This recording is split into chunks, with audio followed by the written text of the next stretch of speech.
इसमें जो बात मैं आपके सामने रखना चाहता हूँ, ये इनके मज़मून जो है वो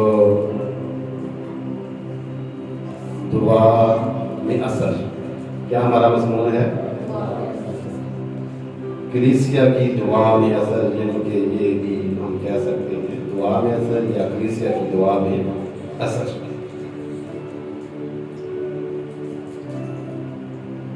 याद रखिए, अगर दिलो जान के साथ दुआ करते हैं तो उस दुआ में असर है। कई बार हम देखते हैं कि दुआ तो हम करते हैं, यानी कि टेम्परेरी फर्ज पूरा करने की कोशिश करते हैं कि चलो दुआ करें। हो सकता है कि हमारा दिल जो है वो ना चाहता हो कि हम दुआ करें, फिर भी हम दुआ करना शुरू कर देते हैं। यानी कि हमारी जान, हमारा दिल, हमारा ज़हन जो है ये सब के सब मुतफिक होते हैं, फिर हम दिलो जान से दुआ करें। अगर दुआ में बैठे भी हमारे ख्यालात किसी और तरफ है, हमारी सोचें, हमारी फिक्रें किसी और तरफ लगी है, कोई दुआ नहीं। यानी कि जब हमने दुआ करनी है तो यहाँ कलाम मुकद्दस में हम देखते हैं कि कलीसिया उसके लिए बदिलो जान खुदा से दुआ करे। यानी कि पतरस कैद में था, कलीसिया जो है उसके लिए बदिलो जान से दुआ कर रही है। इससे पीछे हम देखते हैं कि कलीसिया को हेरोदेस बादशाह जो है वो सताता है और यूहन्ना के भाई याकूब को कत्ल किया जाता है। यानी कि एक इब्तदाई कलीसिया में ऐसा हुआ है, और अगर इब्तदाई कलीसिया में ऐसा हो रहा था तो उस वक्त से लेकर आज तक ये हो रहा है कि कलीसिया को सताया जाता है, कलीसिया को कत्ल किया जाता है, कलीसिया को कैद खाना में डाला जाता है, और ये उस वक्त तक होता रहेगा जब तक खुदावंद यीशु मसीह इस दुनिया में दोबारा नहीं आ जाए। यहाँ पर हम देखते हैं कि हेरोदेस याकूब को तो कत्ल कर देता है, तो इस बात से यहूदी बहुत खुश। हेरोदेस देखता है कि लोग याकूब के कत्ल पर बहुत खुश हैं, तो पतरस को भी पकड़ लिया जाता है। और यहाँ कलाम मुकद्दस में लिखा है कि ईद फतीर के दिन थे और उसको 4 सिपाहियों के पहरे में रखा गया, और कलीसिया जो है उसके लिए बदिलो जान दुआ करती। मेरे जी, तो जब कलीसिया के बारे में कई बार मैं बता चुका हूं कि ये ईमानदारों की जमात है जो एक जगह पर बैठकर खुदा की इबादत करते हो, ये कलीसिया। जो इबादत नहीं करते वो क्या वो भी कलीसिया है? याद रखिए कि वो कलीसिया नहीं है।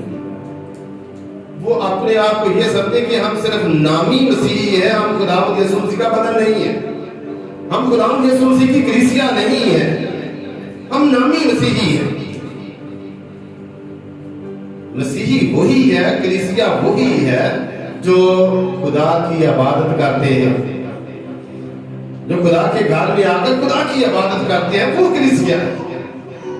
और जब वो कलीसिया है तो अगर वो कलीसिया दिलो जान के साथ खुदा से दुआ करती है तो दुआ सुनी जाती है, और ये दुआ का असर है। पतरस को कैद में डाला गया तो कलीसिया जो है वो एक जगह पर जमा है और पतरस की रहाई के लिए दुआ करते हैं। पहली बात जो मैं इसमें बताना चाहता हूं कि जब कलीसिया दुआ कर रही थी तो आसमान से फरिश्ता नाज़िल होता। इसका मतलब ये मानता है कि खुदा जो है वो दुआओं को सुनकर अपने फरिश्तों को भेज देता है। ये दुआ का असर है कि जब दुआ की जाती है तो खुदा के फरिश्ते नाज़िल हो जाते हैं। ये दुआ का असर है। मेरे चीज़ों, ये बहुत बड़ी बात है कि अगर कलीसिया एक बदन होकर, कलीसिया बनकर, ईमानदारों की जमात बनकर एक जगह पर जमा होकर दुआ करती है तो आसमान से फरिश्ते नाज़िल हो जाते हैं।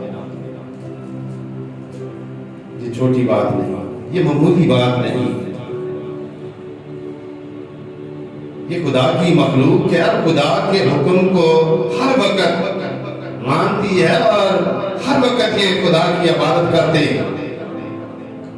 और अगर कलीसिया जो है वो दुआ करती है तो याद रखें कि खुदा के फरिश्ते नाज़िल हो सकते हैं। इनकी इस वेद में हमें ये बात खुलकर सामने आती है कि फरिश्ता ज़ाहिर हुआ, पतरस सोया हुआ, और इस वेद को बगौर पढ़े तो कलाम मुक़द्दस में लिखा है कि फरिश्ते ने खड़ा हुआ और कोठरी में नूर चमक गया और पतरस की पसली पर हाथ मारा।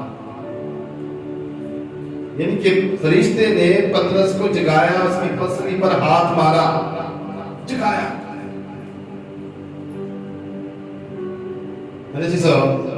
और फरिश्ता क्या कहता है? अपने कपड़े पहन, जूती पहन, अपना चोगा पहन और मेरे पीछे चल। यानी कि खुदावंद का फरिश्ता जब कलीसिया दुआ करती है तो आसमान से फरिश्ते नाज़िल हो जाते हैं और जहां फरिश्ता हम देखते हैं कि पतरस की रहाई के लिए आ जाता है। उसे कहता है कि जूती पहन, अपने कपड़े पहन, अपना चोगा पहन और मेरे पीछे चल। फिर हम देखते हैं कि जिन जंजीरों से पतरस को जकड़ा गया था, जिन कड़ियों के साथ उनको जकड़ा गया था, वो भी खुल जाती है। यानी कि दुआ में कितना असर है। जंजीरें खुल जाती हैं, कड़ियां खुल जाती हैं, जिनसे उनको बांधा गया था वो खुल जाती है। मेरे जिस दुआ में असर, आसमान से फरिश्ते नाज़िल हो सकते हैं, जंजीरें खुल सकती है। इस तरह कलाम मुक़द्दस में हम देखते हैं कि पौलुस और सीलास हैकल में खुदावंद की हमद व सना करते हैं, इबादत करते हैं, परस्तिश करते हैं, उनकी भी बेड़ियां खुल जाती हैं। यानी कि दुआ में इतना असर है कि जंजीरें खुल जाती हैं, बेड़ियां खुल जाती हैं। और फिर हम देखते हैं कि रहाई मिल जाती है, आजाद हो जाता है। पतरस जो है, जब कलीसिया एक जगह पर दुआ कर रही थी तो पतरस की रहाई के लिए दुआ करती है और पतरस को रहाई हो जाती है। और कलाम मुक़द्दस में हम देखते हैं कि एक और दरवाजा, लोहे का दरवाजा यहाँ पर बयान किया गया है कि लोहे का दरवाजा खुद खुल जाता है। आसमान से फरिश्ते नाज़िल हो सकते हैं, जंजीरें खुल सकती हैं और लोहे के दरवाजे भी दुआ के जरिए खुल सकते हैं। मेरे जिसो रहाई मिल जाती है, आजाद हो जाते हैं। पतरस जो है वो आजाद हो जाता है पीछे कलीसिया की दुआ। यानी कि जो भी दुआ की जाए, कलाम मुक़द्दस में लिखा है कि जो दुआ ईमान के साथ की जाएगी उसके बायस मरीज बच जाएगा। यानी कि दुआ में इतना असर। अगर हम पुराने अहदनामे में चले जाए तो कलाम मुक़द्दस खरूज की किताब उसके 3 बाब को पढ़कर देखें तो वहां खुदावंद का फरिश्ता मूसा पर ज़ाहिर होता है, बल्कि खुदा खुद उस पर ज़ाहिर होता है। उसे कहता है कि मैंने इस्राएलियों के दुख को देखा और मैंने उनकी फरियाद को सुना। मैं इसलिए उतरा हूं कि तू उनको जाकर मिस्रियों की गुलामी से रहाई दिला। जैसे हमारा खुदा जो आसमान पर है वो भी अपने लोगों के लिए जमीन पर आ जाता है और उनके दुखों से रहाई देने के लिए वो इस जमीन पर उतर आता है। फिर हम देखते हैं कि इस्राएलियों को वहां से रहा किया गया और जब बहरे गुलजम पर आते हैं तो वहां पर इस्राएली जो है वो शोर मचाते हैं कि क्या हमारे मरने के लिए मिस्र में कब्रें नहीं थी। हम तो जानते थे कि ऐसा ही हमारे साथ होगा। तो खुदा का बंदा मूसा जो है हमको कहता है कि चुपचाप खड़े रहें और खुदा की निजात को देखें।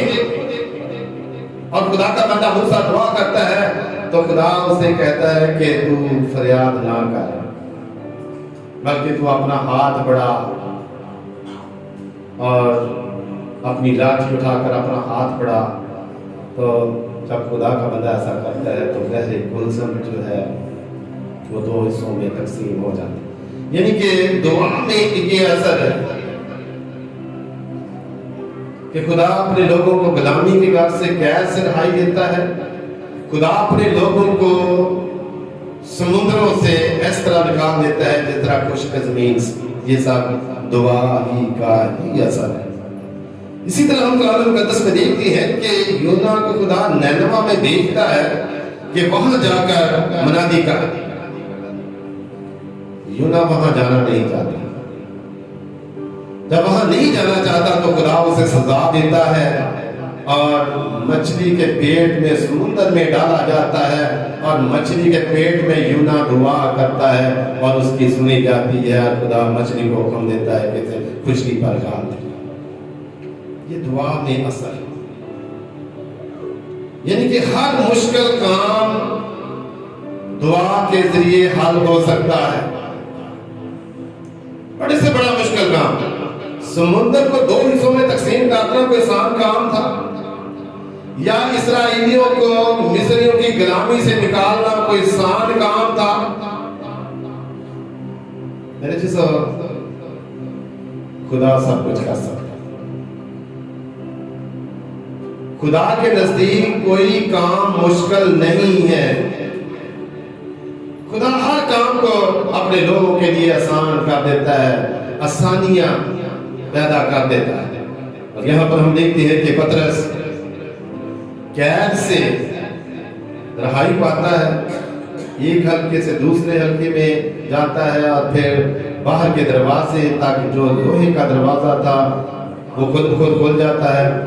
और पतरस क्या महसूस कर रहा है कि मैं कोई रोया देख रहा, कोई ख्वाब देख रहा।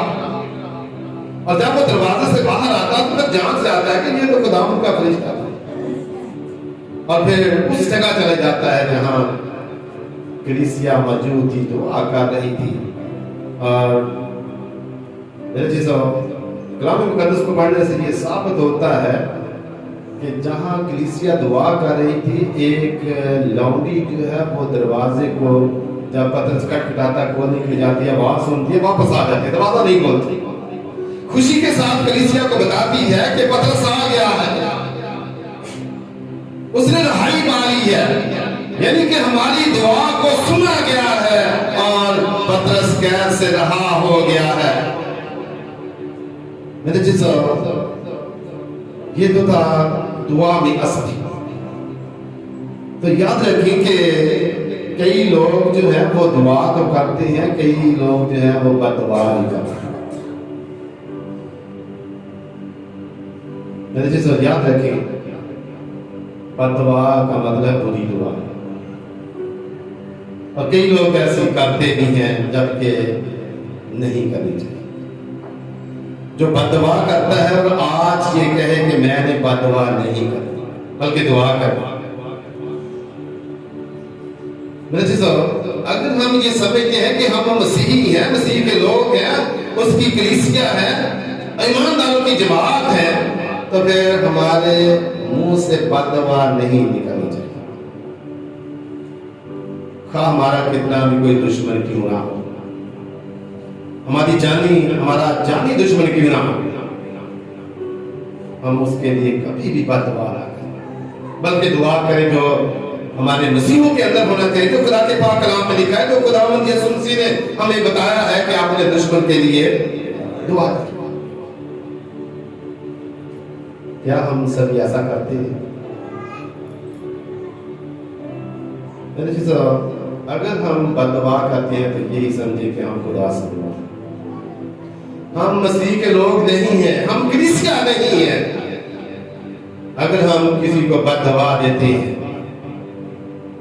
एक बार हमने ये सुना है कि कई लोग कह देते हैं कि मेरी ज़ुबान बड़ी काली है, मैं किसी को बददुआ ना देता।